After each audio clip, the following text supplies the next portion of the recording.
Nasa 10 inches ang kanyang taas. Ito yung harap niya. Detalyado yung pagkakagawa nung sa ulo niya. Yan naman sa katawan niya. Detalyado din yung pagkakagawa. Pati yung sa katawan niya at sa dito sa may paa niya. Ito naman yung sa gilid na part niya.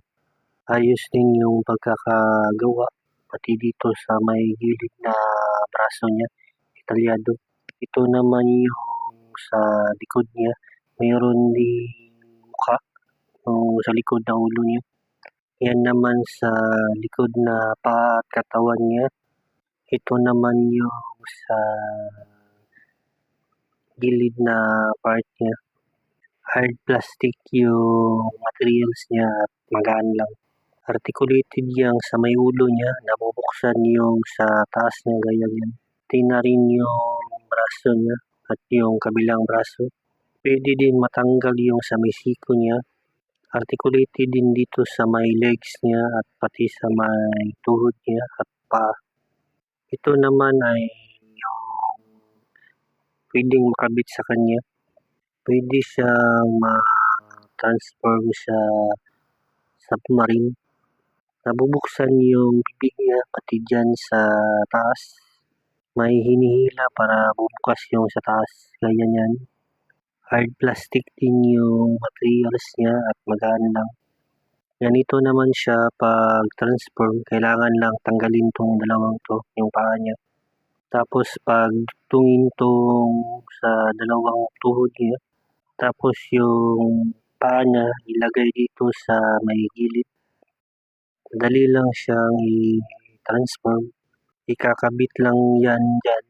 Ganyan yan. Yan na yung magsisilbing harapan niya. Madali lang siyang ikabit. Kailangan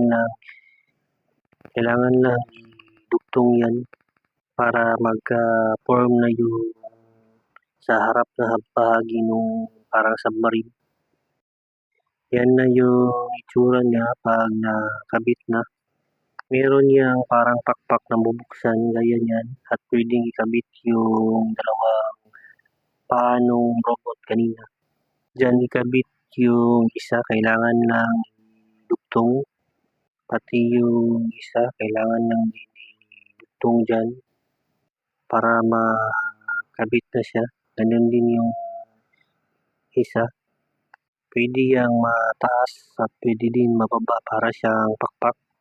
Yan na yung itsura niya sa gilid pag nakabit na yung dalawa sa taas at dun sa harapan. Yung sa ulo ng robot ay yun na yung magiging likuran ng submarine. Ito naman yung sa kabila na part. Hindi ko sure kung meron siyang mga missing na parts. Yan naman sa baba. Wala siyang mga accessories. Pwede yang ma-open, ganyan yan. Pwede din mababa. Meron din yang mga gulong sa baba. Yan na yung buong itsura niya.